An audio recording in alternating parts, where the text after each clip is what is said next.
शंकर जी कहते हैं, महाभाग सूत जी, आप सर्वज्ञ है महामते, आपके कृपा प्रसाद से मैं बारंबार कृतार्थ हुआ। इस इतिहास को सुनकर मेरा मन अत्यंत आनंद में निमग्न हो रहा है। इसलिए आप से अनुरोध है कि अब भगवान शिव में प्रेम बढ़ाने वाली शिव संबंधित और दूसरी कथाओं का वर्णन कीजिए। फिर सुत जी कहते हैं, शौनक सुनो, मैं तुम्हारे सामने गोपनीय कथावस्तु का भी वर्णन करूंगा, क्योंकि तुम शिव भक्तों में अग्रगण्य तथा वेद वेदताओं में श्रेष्ठ हो। समुद्र के निकटवर्ती प्रदेशों में वाशकल नामक एक ग्राम है, जहाँ वैदिक धर्म से विमुख महापापी द्विज निवास करते हैं। वे सभी बड़े दुष्ट हैं, किसानी करते हैं और भांति भांति प्रकार के अस्त्र शस्त्र रखते हैं। वे व्यभिचारी और खल है। उन सब को इस बात की बिल्कुल भी आभास नहीं है कि ज्ञान, वैराग्य तथा सधर्म का सेवन ही मनुष्यों के लिए परम पुरुषार्थ है। वे सभी पशु बुद्धि वाले हैं। जिस स्थान के द्विज ऐसे बुद्धि वाले हो, वहाँ के अन्य वर्णों के बारे में क्या कहा जाए। अन्य वर्णों के लोग भी उन्हीं की भांति कुत्सित विचार रखने वाले, स्वधर्म विमुख एवं खल है। वे सदा कुकर्मों में लिप्त रहते हैं और दिन प्रतिदिन विषय भोगों में ही डूबे रहते हैं।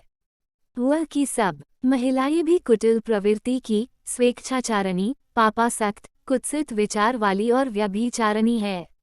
वे सद्व्यवहार एवं सदाचार से सर्वथा शून्य है। इस प्रकार वाशकल में केवल दुष्टों का ही निवास है। उस वाशकल नामक ग्राम में किसी समय एक बिंदुक नामक ब्राह्मण रहा करता था। वह दुरात्मा, महापापी और बड़ा ही अधम था। उसकी पत्नी बहुत ही सुंदर थी। पत्नी के सुंदर होने पर भी वो कुमार्ग पर चलता था। उसकी पत्नी का नाम चंचुला था। उसकी पत्नी सदा उत्तम धर्म के पालन में लगी रहती थी और वह दुष्ट ब्राह्मण उसे छोड़कर वैश्यागामी में लिप्त रहता था। इस तरह कुकर्म में लगे हुए उस बिंदुक के बहुत वर्ष व्यतीत हो गए। उसकी पत्नी चंचुला काम से पीड़ित होने पर भी स्वधर्म नाश के भय से क्लेश सहकर भी दीर्घकाल तक धर्म से भ्रष्ट नहीं हुई, परंतु कुछ समय के पश्चात अपने दुराचारी पति के दुराचरण से प्रभावित होकर आगे चलकर वो भी दुराचारिणी हो गई। इस प्रकार दुराचार में डूबे हुए उन मूर्छित वाले पति पत्नी का बहुत सा समय व्यर्थ बीत गया। तदनंतर शूद्र जातीय वेश्या का पति बना हुआ वह दूषित बुद्धि वाला दुष्ट ब्राह्मण बिंदुक समयानुसार मरकर नरक में जा पहुंचा। बहुत दिनों तक नरक के दुख का भोग करने के बाद वह मूढ़ बुद्धि पापी विंध्य पर्वत पर भयंकर पिशाच बन गया।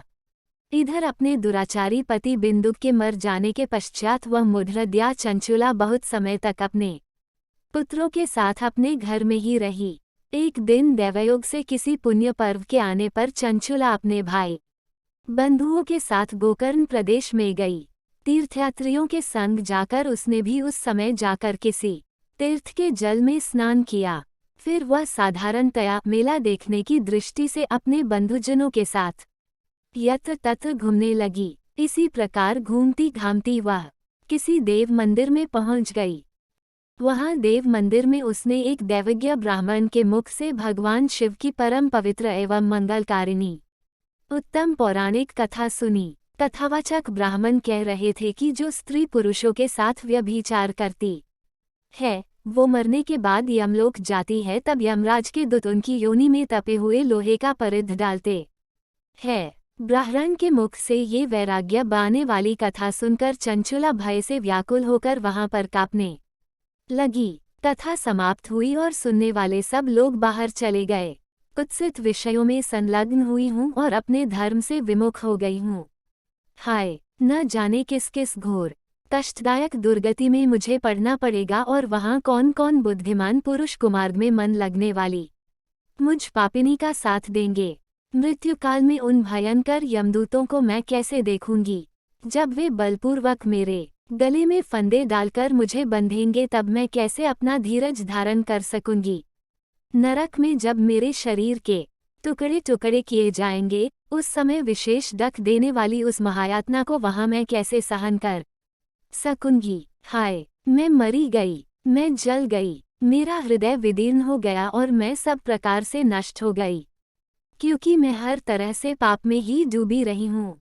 ब्राह्मण, आप ही मेरे गुरु, आप ही माता और आप ही पिता है, मैं आपकी शरण में आई हूँ, मुझ दिन अबला पर आप ही उद्धार कीजिए।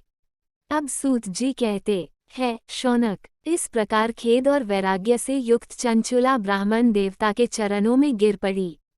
तब उन बुद्धिमान ब्राह्मण ने उसे कृपा पूर्वक उठाया और इस प्रकार